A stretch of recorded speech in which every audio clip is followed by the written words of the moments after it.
What's up, 10 Scale Squad? Have you ever noticed how Traxxas has this habit of taking things that the community is doing with their vehicles and then like just producing them themselves? Take for example the X-Max. When that thing first came out, it was pretty underpowered and everybody was throwing 8S systems in it. So then, of course, Traxxas says, check out the new 8S X-Max. The same can be said for the drag cars. We were making drag cars out of the Slash platform for years until Traxxas finally said, you know what? Let's get in on that too. And the same can be said for the Traxxas Fiesta ST Rally. I'm an early adopter of that thing. You guys know that I've had one for years, and one of the first things I did was put a brushless system in it because that thing is super underpowered. And now, of course, they must have watched my video, of course, naturally, and they decided to upgrade that thing with a brushless system in it, stock from the factory. So in this video, I am going to remind you why this thing is awesome and why now it might actually be worth picking one up. I mean, just look at this.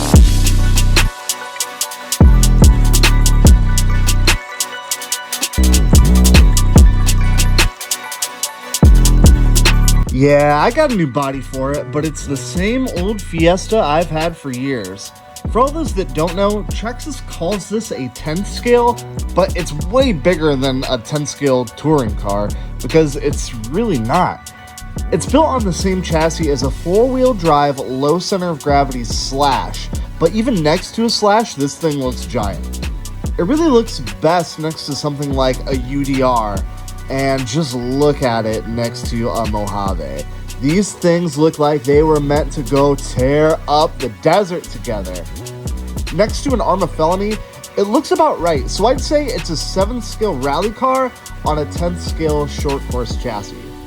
Check this out, apart from some shorter arms and some cheap plastic links, this is just a Slash. Not that there's anything wrong with that, the Slash is a great platform. It's just that mine has a problem that I've been neglecting for years.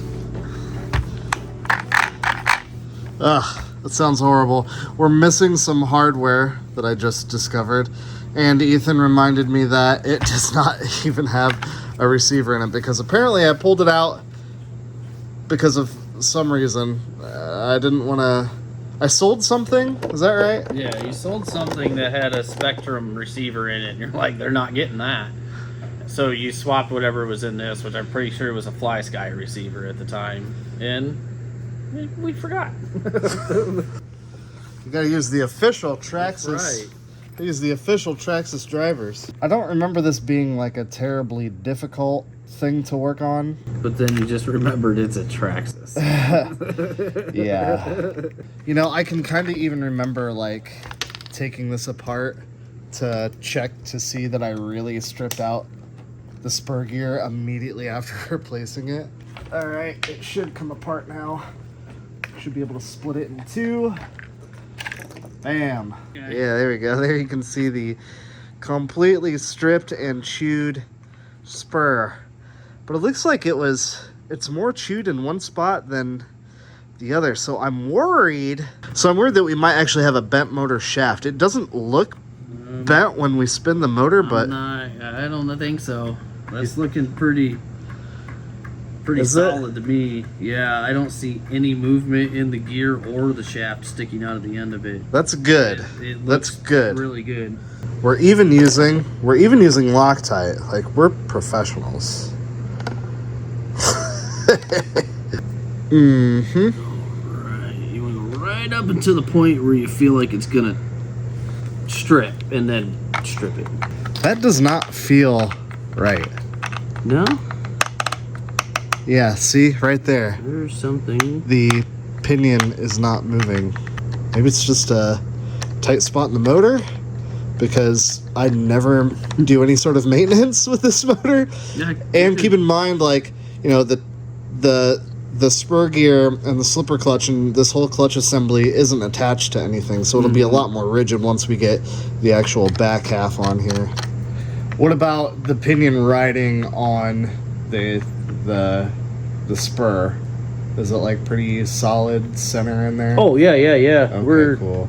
Because we do have some adjustment front to back on the shaft. Yeah, I wouldn't move it at all. Okay. Screws back in it. Yep, I'm gonna start digging through this a little bit, see if maybe I can. They should be button heads, and they're pretty big chunkuses. Hardware.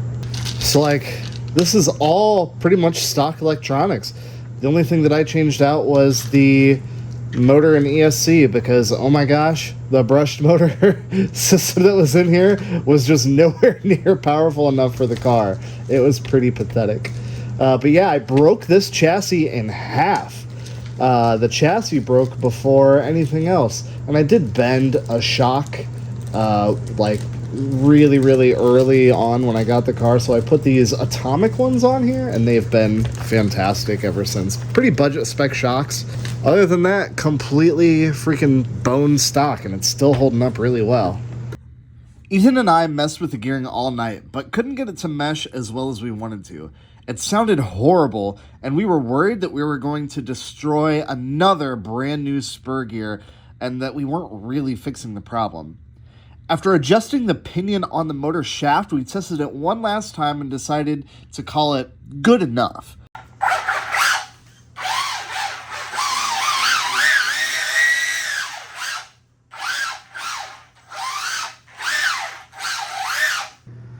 Okay, we are going to call that good enough-ish. Still doesn't sound great, but, you know, the gear's not getting chewed up, and it lasted a heck of a lot longer than it did the last time I replaced the spur gear. And you know what? We've got plenty more spur gears. Plenty more to completely destroy. Absolutely. That's all. So we're going to get this thing buttoned up, and then we're going to go rip the dang thing. And there wasn't anything left to do but take it out and run it to see if we'd fix the problem after 2 years. And I'm proud to say we did.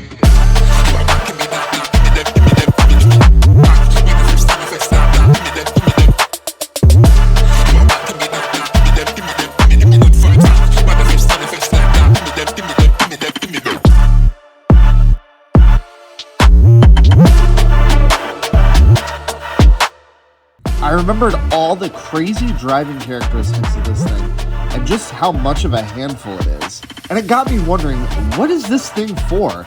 It's a slash underneath, but the rally body and front foam bumper spoil the off-road characteristics a bit. The body parachutes bad, and it's really unpredictable through the air.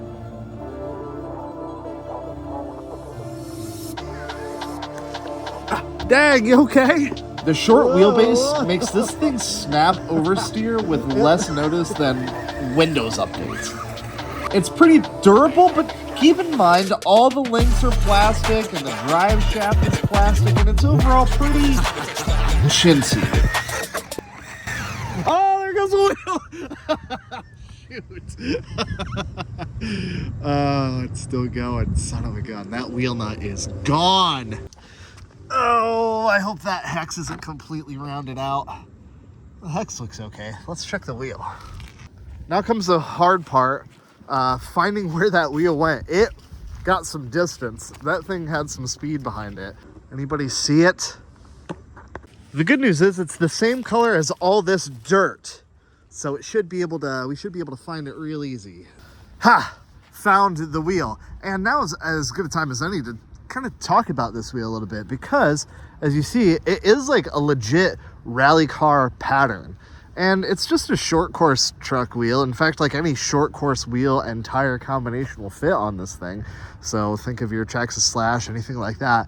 Pretty freaking awesome. As far as scale rally driving, this is it. So it's not a great short course racer. It's not a good basher. It's not a speed basher like a felony or an infraction. It's underpowered in its brushed configuration, and it's expensive in its VXL trim. So what is it? It's kind of the only game in town. I can't think of another rally car on this scale, certainly not one that is as off-the-shelf available as this thing.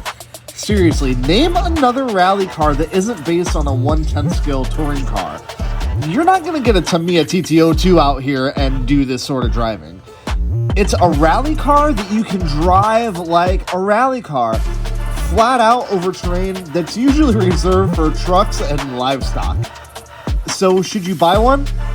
No. It's a Slash that drives like trash. It's a wild, unruly bastard of a car that no one in their right mind would take racing. And that's exactly why I love it.